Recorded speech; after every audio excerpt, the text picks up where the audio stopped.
தமிழ்நாட்டில் வடகிழக்கு பருவமழையின் அந்த 3வது சுற்று மீண்டும் தொடங்க இருக்கிறது. இது குறித்து சென்னை வானிலை ஆய்வு மையம் ஒரு அறிக்கை வெளியிட்டிருக்காங்க. அவங்க வெளியிட்டிருக்க அறிக்கையில் என்ன சொல்லியிருக்காங்க அப்படின்னா, மியான்மர் பகுதியில் இருக்கக்கூடிய தெற்கு மியான்மர் கடலோர பகுதிகள் மற்றும் அதனை ஒட்டிய வடக்கு அந்தமான் கடல் பகுதிகளில் ஒரு வளிமண்டல மேலடுக்கு சுழற்சி நிலவுவதாக சென்னை வானிலை மையம் அதனுடைய செய்திக்குறிப்பில் தெரிவிச்சிருக்கு. இந்த வளிமண்டல மேலடுக்கு சுழற்சி காரணமாக மத்திய வங்கக்கடல் பகுதிகளில் அடுத்த 24 மணி நேரத்தில், அதாவது இன்றைக்கு 1ஆம் தேதி, அதாவது நவம்பர் 1ஆம் தேதி நம்ம இந்த பதிவு பண்றோம். அடுத்த 24 மணி நேரத்தில் அப்படின்னா 2ஆம் தேதி வாக்குல அல்லது 2ஆம் தேதி 3ஆம் தேதி அதிகாலையில ஒரு காற்றழுத்த தாழ்வு பகுதி உருவாகக்கூடும் அப்படின்னு சென்னை வானிலை ஆய்வு மையம் கூறுகிறது. இந்த காற்றழுத்த தாழ்வு பகுதி அடுத்தடுத்து நகர்கின்ற காரணத்தினால தமிழ்நாட்டில் வடகிழக்கு பருவமழை வருகிற 4ஆம் தேதியிலிருந்து மீண்டும் வலுப்பெறக்கூடும் அப்படின்னு சென்னை வானிலை ஆய்வு மையம் தெரிவித்திருக்கிறது. இந்த காற்றழுத்த தாழ்வு புயலா மாறுமா அப்படின்னா அதுக்கான சாத்தியக்கூறு இதுவரையிலும் கணிக்கப்படவில்லை அப்படின்னும் சென்னை வானிலை ஆய்வு மையம் தெரிவித்திருக்கிறது.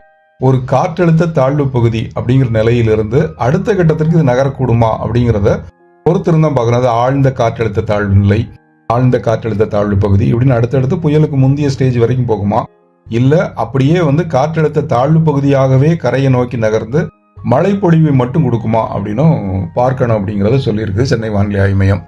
காற்றழுத்த தாழ்வு பகுதியாக இருந்தாலும் கூட இதனால வடகடலோர மாவட்டங்கள்ல கனமழை இருக்கக்கூடும். அதாவது சென்னையிலிருந்து நாகை வரையிலான வடகடலோர மாவட்டங்கள்ல நல்ல மழை பொழிவு இருக்கக்கூடும், கனமழை இருக்கக்கூடும், ஒரு சில இடங்கள்ல அதி கனமழை வரை பெய்யக்கூடும் அப்படின்னு சொல்லியும் சென்னை வானிலை ஆய்வு மையம் தெரிவித்திருக்கிறது. அதாவது 4ஆம் தேதியிலிருந்து தொடங்கி 7ஆம் தேதி 8ஆம் தேதி வரைக்கும் இதனால மழை இருக்கும் அப்படின்னு சொல்லியிருக்குது. தென் மாவட்டங்களில் மழை இருக்கும், மேற்கு தொடர்ச்சி மலையோர மாவட்டங்களில் மழை பொழியக்கூடும், வடக்கு உள் மாவட்டங்களில் மழை பொழியக்கூடும் அப்படின்னு சென்னை வானிலை ஆய்வு மையம் தெரிவித்திருக்கிறது. இந்த காற்றழுத்த தாழ்வு பகுதியின் அடுத்தடுத்த நகர்வு குறித்து அடுத்த செய்திக்குறிப்பில் மேலும் விவரங்களை தெரிவிக்கக்கூடும் அப்படின்னும் வானிலை ஆய்வு மையம் தெரிவித்திருக்கிறது. அதாவது வடகிழக்கு பருவமழை திரும்பவும் தமிழ்நாட்டில் இப்போ இடையில ஒரு 4 நாள் நமக்கு கேப் விட்டுருக்குது. திரும்ப அடுத்த 4ஆம் தேதியிலிருந்து திரும்ப ஆரம்பிக்கும் அப்படிங்கிறதா இந்த செய்தியோட சுருக்கம். அடுத்தடுத்த பதிவுகள் வரும்போது மீண்டும் உங்களுக்கு தெரிவிக்கிறேன். நன்றி, வணக்கம்.